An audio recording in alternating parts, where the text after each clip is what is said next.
someone waiting for me. 'Cause we were just kids when we fell in love, not knowing what it was. I will not give you up this time, but darling, just kiss me slow. Your heart is all I own, and in your eyes you're holding mine.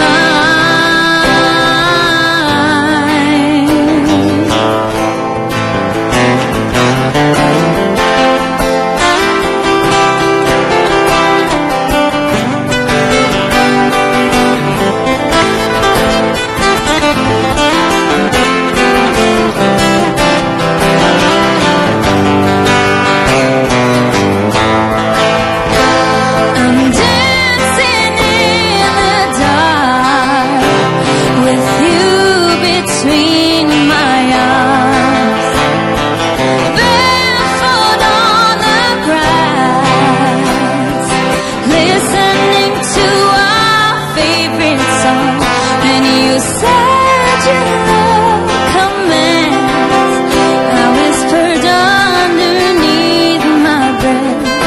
You heard it, darling, you were perfect tonight.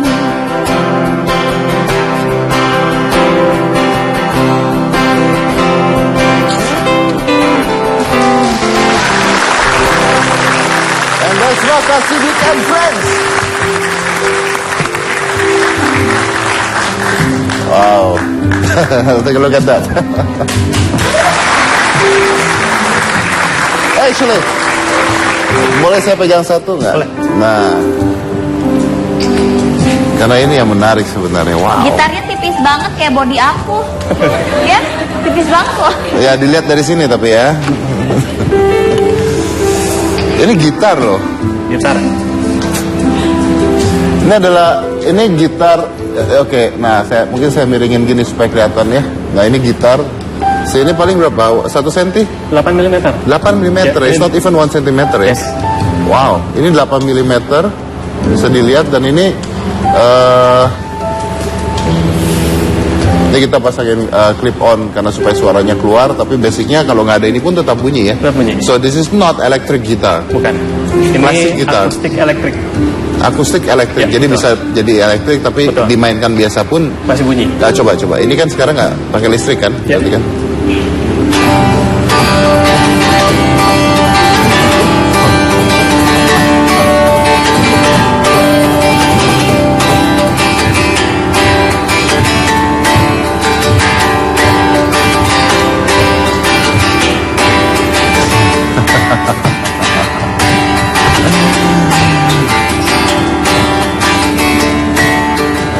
Oke, wow. Keren banget. Ini tuh mas gitar tertipis di dunia ya? Ya, gitar akustik tertipis di dunia. Oh gitu. Jadi oke mungkin yang belum tahu ya bahwa ini gitar ini adalah tadi sudah dibahas sama Cika, ini adalah gitar assumably now ini adalah gitar tertipis di dunia ya. Ya. Dan ini adalah buatan orang Indonesia. Ya, ini adalah buatan dia. Dia orang Indonesia. Berarti buatan Indonesia. Bener ya logikanya ya? Betul. Bener ya? Ya, betul. Jadi buatan Indonesia ini. Nah, ini gitar akustik tertipis di dunia. Jadi artinya di tempat lain belum ada. Dan kalau tempat lain ada, artinya mereka harus beli dari Indonesia. Dan ini sudah ada dari kapan, Mas? Ini untuk gitar ini nanti 14 November itu baru 1 tahun umurnya. Baru 1 tahun? Ya. So basically sudah setahun. 1 tahun, betul. Sudah 1 tahun. Nah, jadi ternyata bukan hanya TV ya. TV itu kan sekarang makin lama makin tipis ya. Kalau TV zaman dulu tuh kan gemuk-gemuk gitu ya. Ya. Ada tabungnya. Kalau sekarang kan TV sudah LED, LCD itu udah tipis-tipis gitu. Teknologi itu makin tipis. Tapi gitar akustik tuh dari dulu saya lihat dari dulu bentuknya begitu aja gitu. Karena mereka butuh rongga untuk mengeluarkan membran suaranya. Ya, betul. Basicnya itu kan. Ya, Jadi akhirnya tidak ada perkembangan dari gitar. betul. But now we come up with this very tiny, teeny, slimy, whatever me, thin guitar. Yes. That's amazing. Thank you. Gitarnya kurus. Jadi saya sebetulnya bikin gitar dari 16 tahun yang lalu.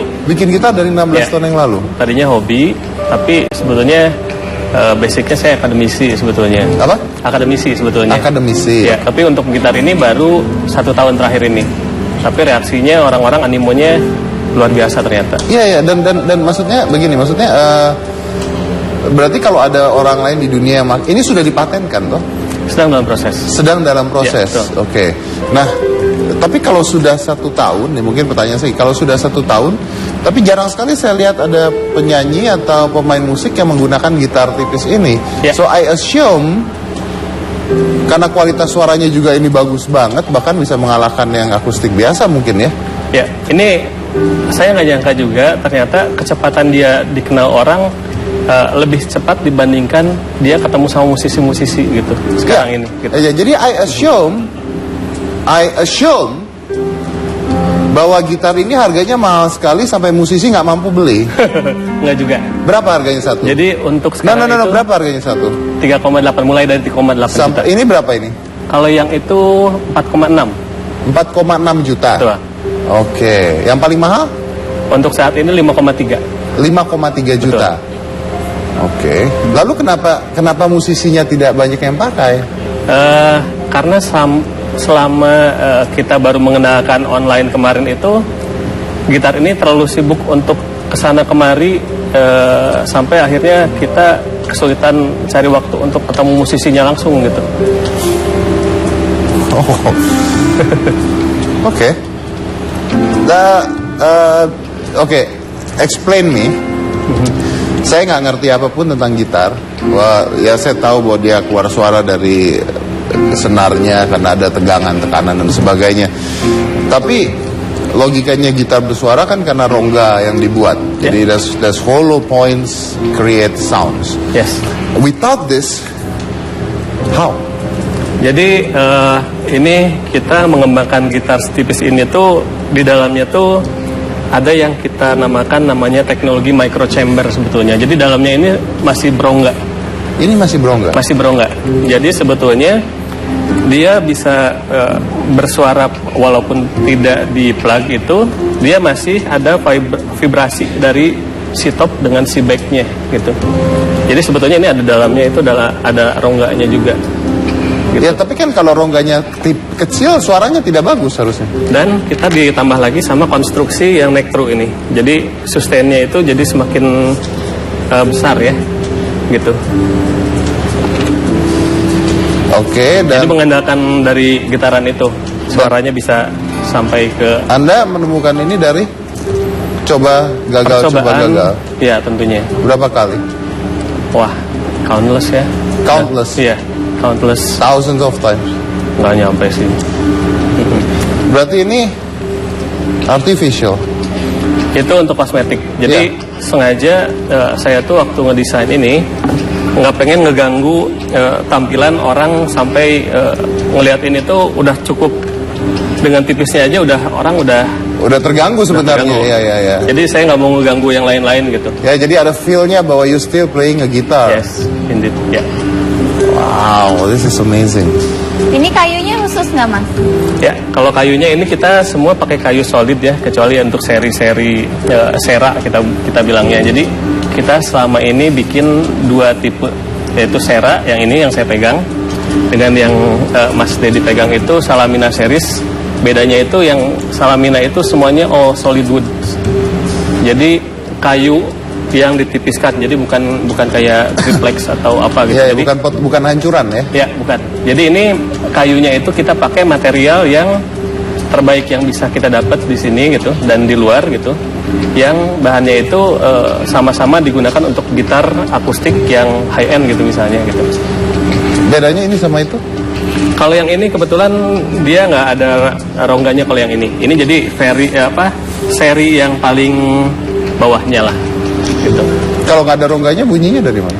Bunyinya tetap dari, jadi kita kalau misalnya nggak di-plug dia tetap ada getarannya dari sini aja sih, ngandelin ini. Tapi kalau misalnya yang ada micro chamber itu dia suaranya lebih natural, lebih woody. So this is better. Yes. Okay, play this. Oke. Sorry.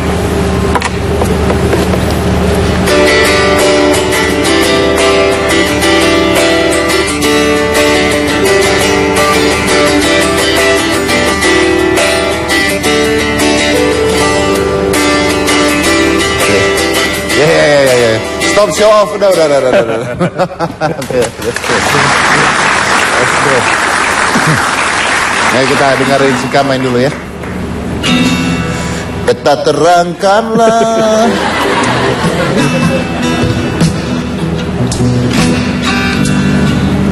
Pak, ada 5.000-an, Pak. Iya ya, ini suaranya itu suaranya lebih Dari gede. mana main aja Iya, kagak. ini Pak. Ini. Mungkinkah bila ku bertanya pada bintang-bintang dan bila tuh suaranya gede Coba yang dengan ini. saya. Ya, coba yang ini nyanyi coba. Pakai yang ini yang lebih mahal nih. Yang ini berapa harga?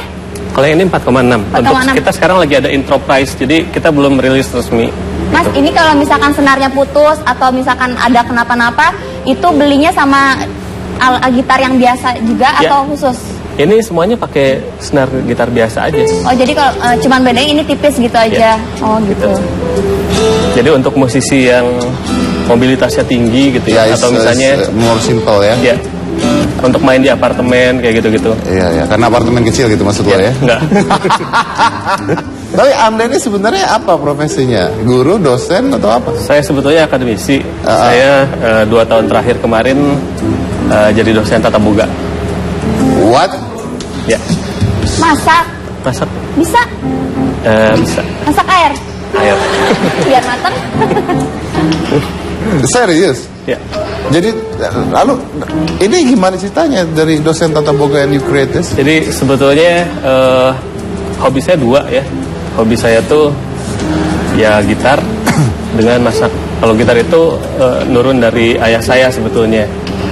Dia orang yang sangat kreatif dan dulu waktu kecil tuh saya ngelihat dia bisa bikin gitar dari material-material bekas gitu. Oke. Nah, ibu saya dia hobinya masak gitu.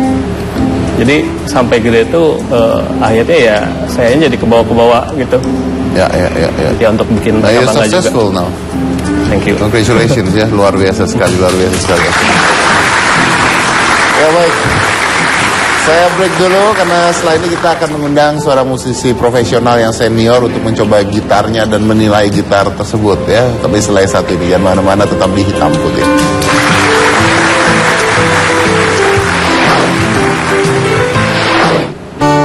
Kau membuatku mengerti hidup ini. Kita terlahir bagai selembar kertas putih.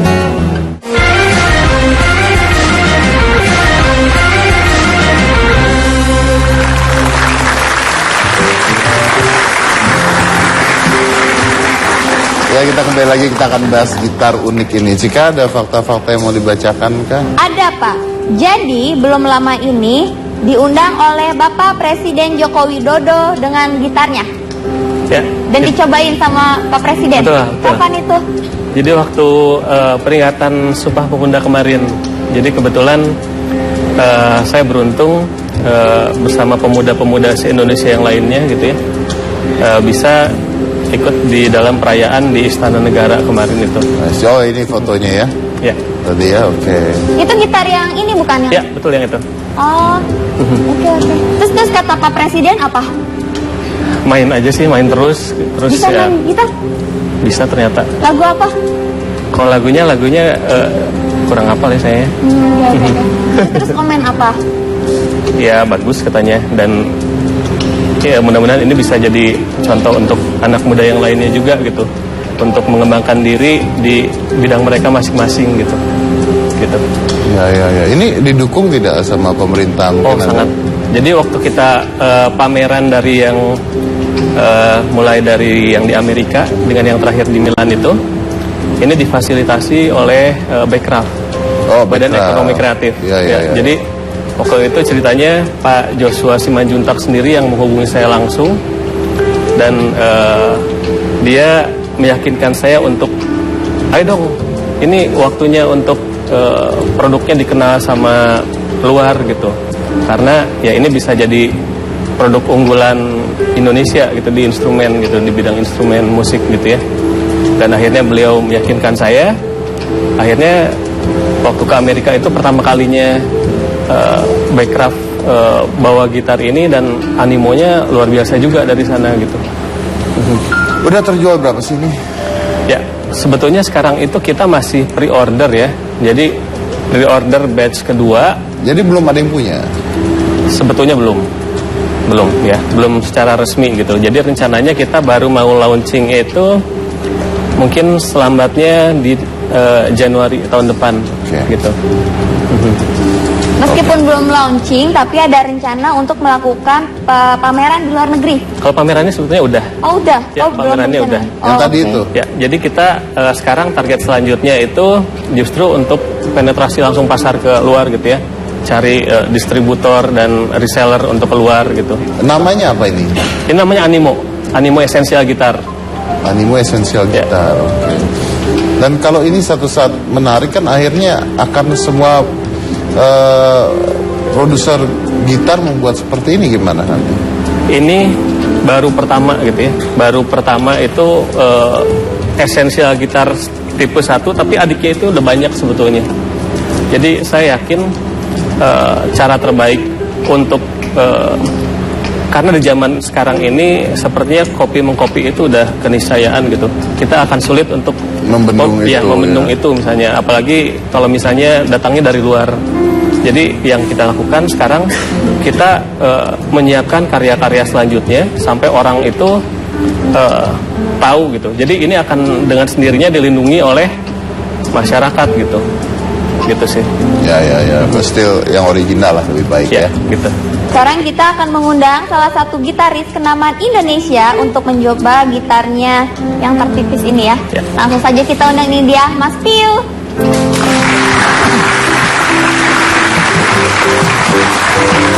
Halo. Ya. Mas Piu, tadi masih ada kan? Masih. Main reborn-nya. Iya, kok tahu? Tadi kan udah ngobrol.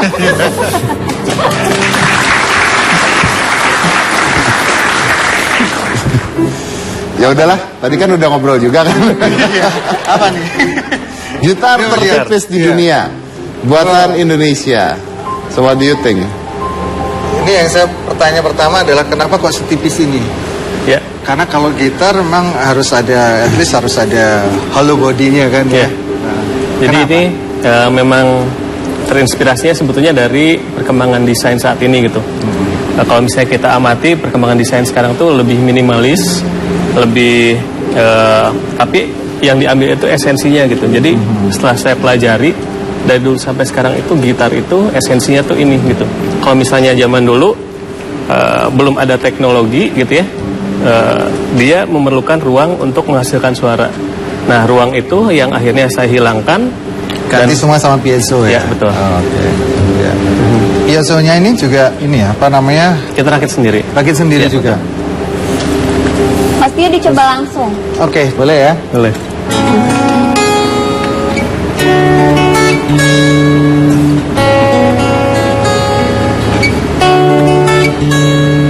Aku mengenal di kau tak cukup lama, sebaru usiaku, namun begitu banyak belajar yang aku terima. Kau membuatku mengerti hidup ini. Kita terlahir bagai selembar kertas putih. Tinggal ku lukis dengan tinta pesan damai dan terwujud harmoni.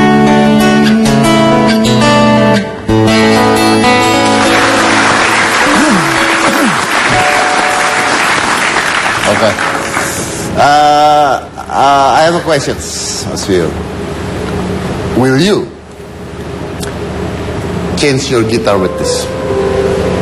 Mungkin aja bisa. Mungkin aja. Karena seperti yang dia bilang tadi, esensi gitarnya udah ditemukan di sini. Jadi buat saya sih ini enak banget kalau mau traveling atau mau tour segala macam. Kalau pesawat mungkin kita takut bagasi karena nanti bisa dilempar-lempar. Kita taruh aja di cabin karena enteng. Apalagi nanti kalau ini bisa dilipat. Ya, versi 1.1-nya bisa dilipat nanti. Kita sebetulnya udah sempat bikin sih prototype. Oh ya? Oh ya, beneran serius ini. Iya. Wow. Ya. Lalu? Kita masih bikin prototype. Jadi waktu itu saya sempat bekerja sama mengembangkan untuk gitar lipatnya dengan mahasiswa desain ya, salah satu mahasiswa desain di perguruan tinggi di Bandung gitu ya, dan prototipenya sudah ada. Oke, tapi belum diproduksi ya? Ya, jadi adik-adiknya masih banyak gitu, dan akan berkembang nanti mungkin ada versi junior, ada versi Masih ada bassnya. turunannya ya, betul. Anyway, Mas Pio, ada kurangnya kah? Kalau saya sih memang karena belum terbiasa dengan gitar setipis ini ya. Jadi mungkin agak sedikit, kalau aku ngeliat ini agak sedikit berat ke belakang. Dalam artian karena necknya masih lebih berat daripada body. Dan itu Kalau bisa ini mungkin bisa dibuat lebih mungkin karbon kali, bahan yang karbon. Ya, jadi ini sebetulnya ringan. prototype jadi yang Mas Pio pegang ini. Jadi untuk pengembangannya itu yang sekarang itu kita memang memasukkan unsur carbon fiber.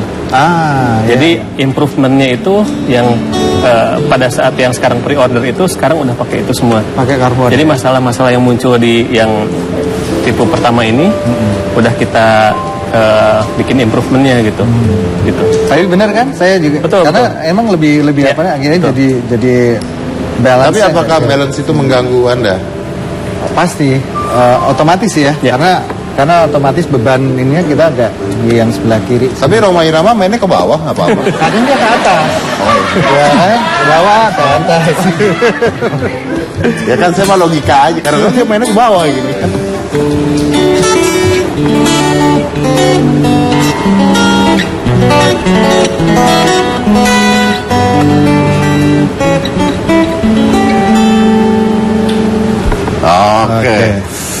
Oke, good. Luar biasa.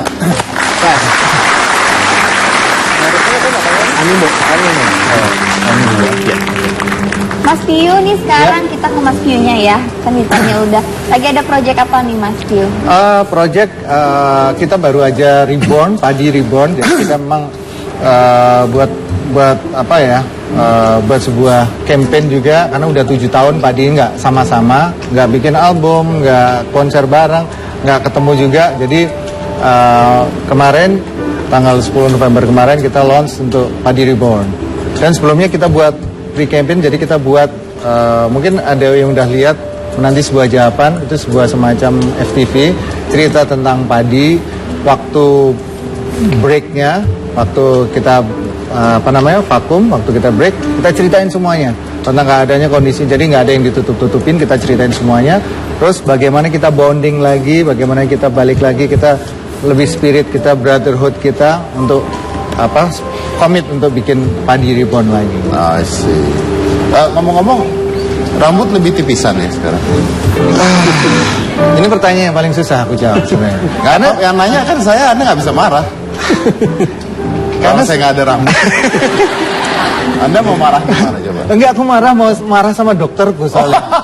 Karena aku udah setahun disuntik ini Tapi nggak berhasil. Nggak berhasil. Berarti pertanyaan saya benar tadi. Oke, baik. Itu yang bikin aku emosi, inget sama dokternya. Oke, baik, kita lanjut lagi salah satu ini, jangan mana-mana, tetap di Hitam Putih.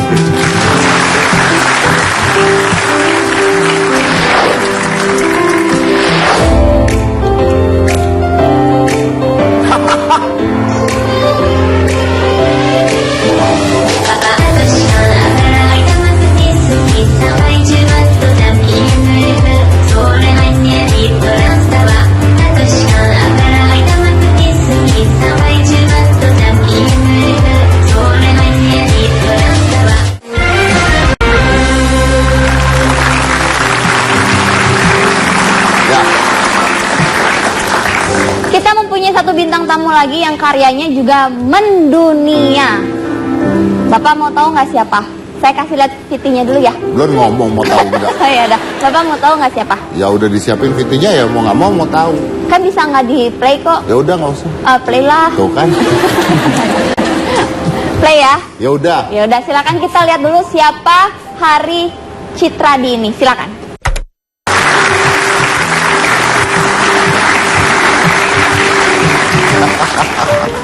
Oke, undang aja langsung. Ini dia Mas Hari Citradi. Halo Hari Citradi. Hari, apa kabar? Luar biasa.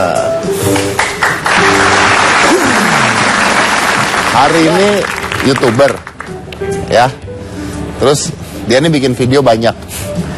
Satu saat dia entah dari mana idenya, dia iseng deh bikin itu. Dari Google dia bikin Google Translate, dirubah pakai bahasa Jepang yang tadi kalian lihat. Tiba-tiba dari sana itu video diambil sama 9gag. Ditaruh di 9gag ya? Iya. Dan langsung tiba-tiba video tersebut berapa? 4, Sekarang sih masih 2 jutaan sih, 2,8 juta. 2,8 juta. Iya, views. 2,8 juta views yang di tempat lo. Iya. Tapi kan di 9gag-nya sendiri ada, Oh, iya. ya kan? Iya, segitu sih kayaknya belum lihat lagi. Lo lihat lagi, oke. Jadi akhirnya dia jadi ngetop dunia gara-gara Google Translate itu. Luar biasa loh.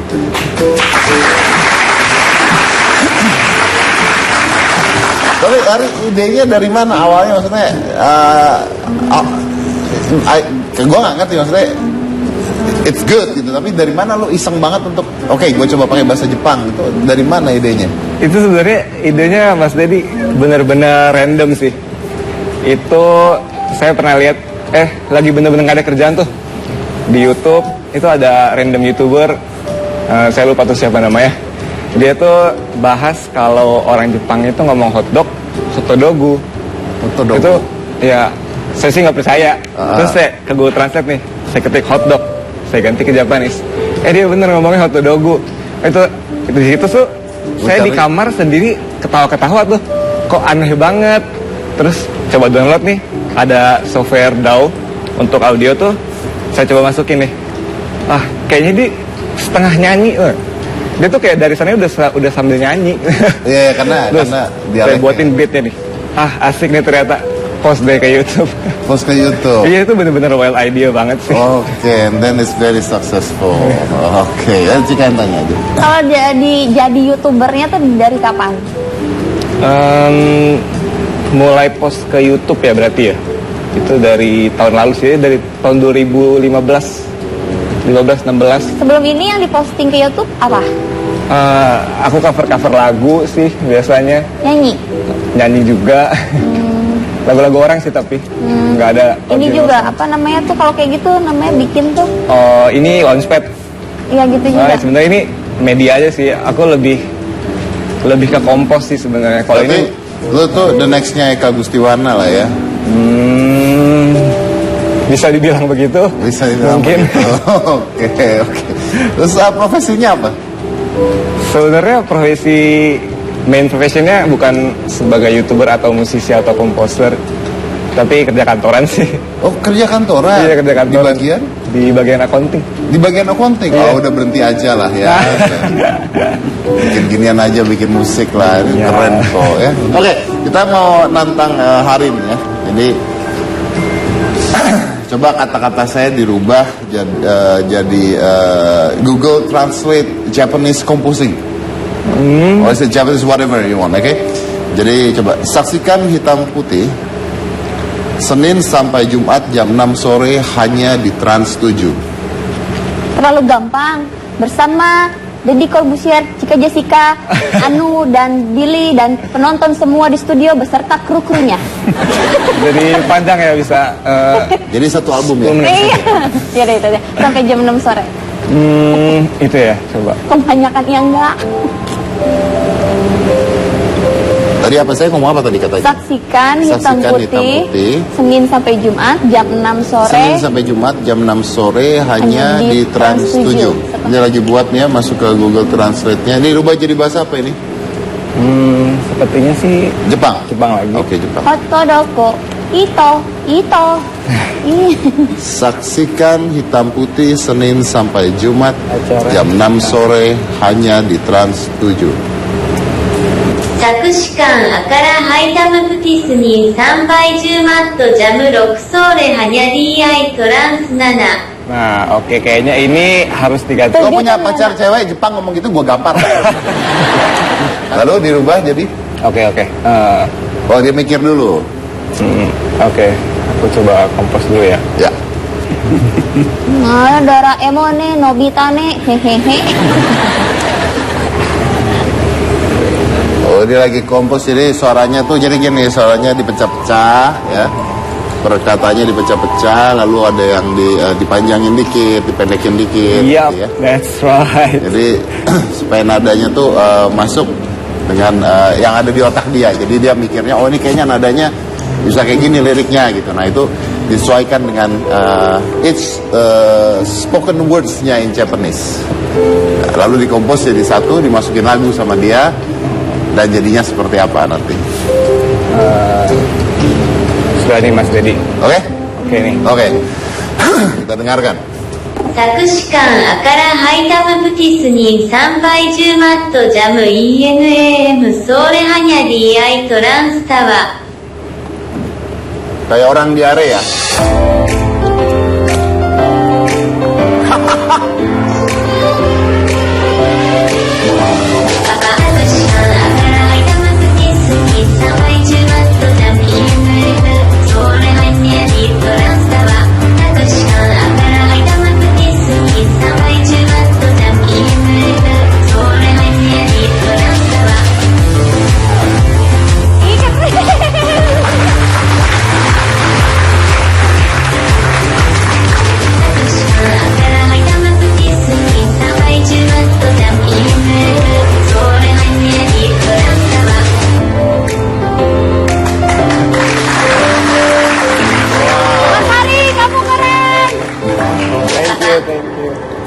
Ih, lagi. Ngomong apa ya? Ada yang mau ngomong apa? Lagi. Aku wanita paling cantik di dunia ini, gitu. Itu udah bernada lu ngomong. Kamu ngomong jadi kita bernada. Kamu kan ngomongnya harusnya biasa. Sebenarnya gini nih Mas Dedi, aku udah siapin sih sebenarnya satu beat karena aku diundang si Hitam Putih nih. Nah, Aku jadi kepikiran liriknya itu dari situ. Aku buat Yesterday Afternoon, Creative Team Called Me. yesterday afternoon, creative team called me. Iya, jadi aku ditelepon sama kreatif timnya Hitam Putih kan. Aku langsung type deh di Google. Aku udah siapin nih buat Hitam Putih nih, spesial aku udah buatin. Oke, why don't you just Ini kisah nyata ya. Iya. Yesterday afternoon, creative Hitam Putih called me in Japanese. Iya. In Japanese, oke. Dan dibuat lagu ya. Maksudnya waktu dia telepon lu rekam. Yesterday afternoon クリエイティブチームコールド Yesterday afternoon クリエイティブチームコールド Yesterday afternoon クリエイティブチームコールド Yesterday afternoon クリエ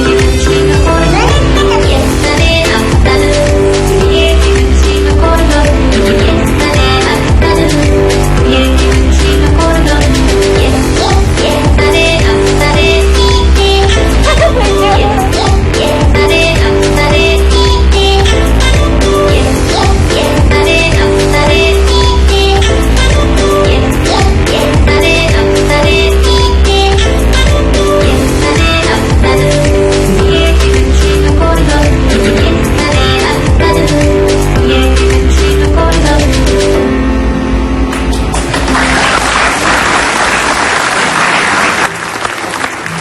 Pendek.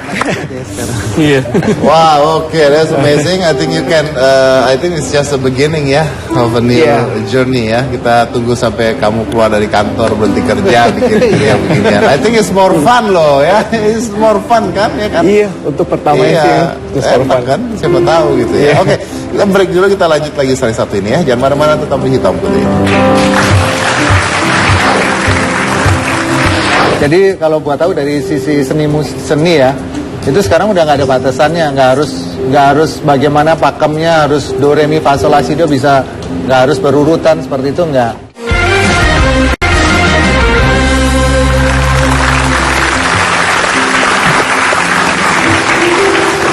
Oke, ini keren banget ya. Keren banget. Jadi nextnya apa? Collab sama Eka Gustiwana gitu. Gimana? Ya, mau banget sih. Mau banget. Mau banget sih. Ntar gue kenalin lah ya. Oh, Collab sama Eka, ya. siap. Kan? Terus ngapain lagi? Terus ngapain? Abis ini ngapain? Produksi lagi sih yang kayak gini. Dan cari-cari ide baru juga sih. Kayak mungkin bukan Google Translate lagi.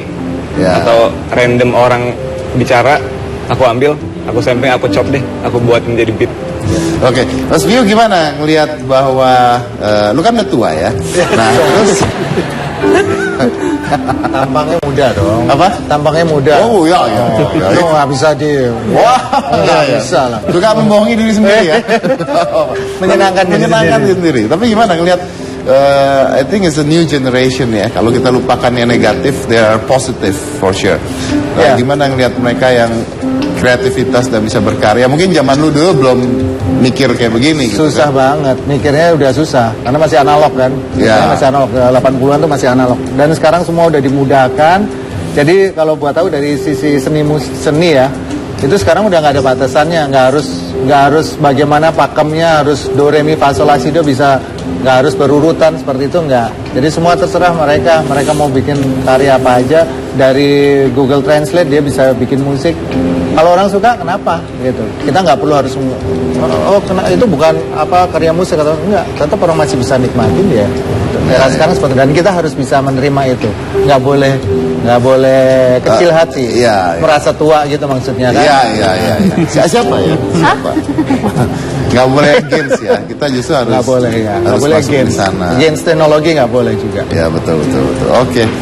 Oke, kalau gitar nih gimana nextnya, mau kemana lagi? Mungkin bikin piano 1 senti gitu? Ya, jadi nanti dari si body tipis ini kita kembangin ke instrumen petik yang lain sebetulnya. Jadi ada nanti mungkin essential violin, terus essential yang lain-lain, dan Yang knockdown tadi ya. ya gitar yang lipat juga mungkin. Dan sekarang kita lagi kerjasama juga. Waktu kemarin di Amerika itu saya kebetulan ketemu sama produsen software asal Bandung juga, namanya Kuasa.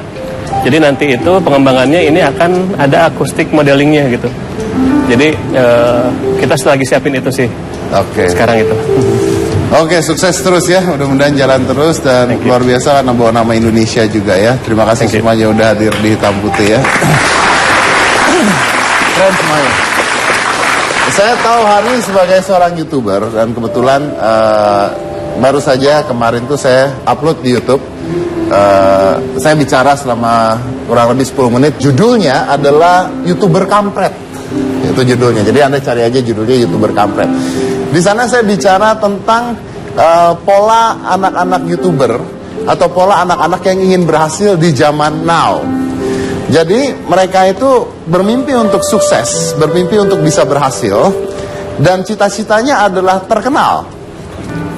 Cita-citanya adalah punya uang banyak, jadi kaya, jadi dipuja-puja orang karena bikin YouTube atau karena berkarya. Anggap saja karyanya apa saja. Akhirnya yang mereka lakukan adalah mereka bikin, suruh teman-temannya subscribe, dapatlah 30 orang gitu ya. Minggu depan tinggal 25 karena musuhan dengan yang 5-nya habis itu. Dan akhirnya mereka terus buat sambil mereka stres kenapa mereka nggak terkenal, kenapa mereka nggak sukses. Bahkan ada yang gila lama-lama. Check it on my YouTube. Tapi inti dari pembicaraan saya di sana adalah saya menyindir tentang orang-orang yang membuat sesuatu dengan tujuan akhir terkenal, banyak uang, kaya, sukses. Is it wrong? No, nggak salah sebenarnya. Ingin berkarya seperti itu karena saya ingin bisa sukses, bisa kaya, nggak salah. Tapi yang salah adalah esensi di awalnya. Karena saya ngeliat banyak sekali, kalau saya ambil contoh YouTuber atau musisi, banyak sekali yang gagal karena hal tersebut. Karena ketika mereka mulai masuk ke bisnis tersebut, mereka berpikir saya harus terkenal, saya harus kaya. And that's not the art. Because art doesn't even know what money is. Seni, karya tidak mengenal apa yang namanya uang. Hari ini saya tahu dia sudah bikin YouTube selama 1 tahun. And you know berapa banyak followernya, subscribernya pada saat itu? 300 orang. Hanya 300 orang. And then, karena dia tidak berhenti, dia tidak mikirkan bahwa dia bisa kaya, bisa sukses dari sana, tapi dia taruh video dia di YouTube karena dia senang berkarya. Jadi dia melupakan itu semua.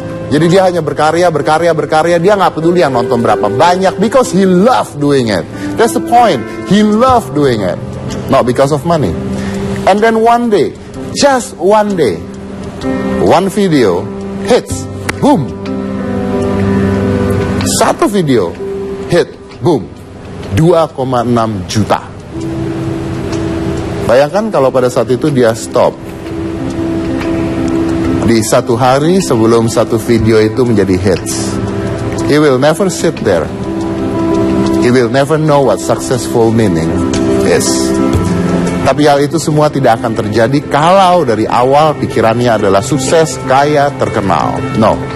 Karena kaya, terkenal, sukses adalah hadiah dari sebuah passion yang dilakukan terus-menerus tanpa berhenti because you love it. Because success is sometimes not about how great you are. Sometimes it's about how do you love doing it. Inilah hitam putih.クリエイティブチームコールドYesterday afternoon クリエイティブチームコールド Yesterday afternoon クリエイティブチームコールド Yesterday afternoon クリエイティブチームコールド Yesterday afternoon クリエイティブチームコールド Yesterday afternoon クリエイティブチームコールド Yesterday afternoon Yesterday afternoon Yesterday afternoon Yesterday afternoon Yesterday afternoon クリエイティブチームコールド Yesterday afternoon クリエイティブチームコールド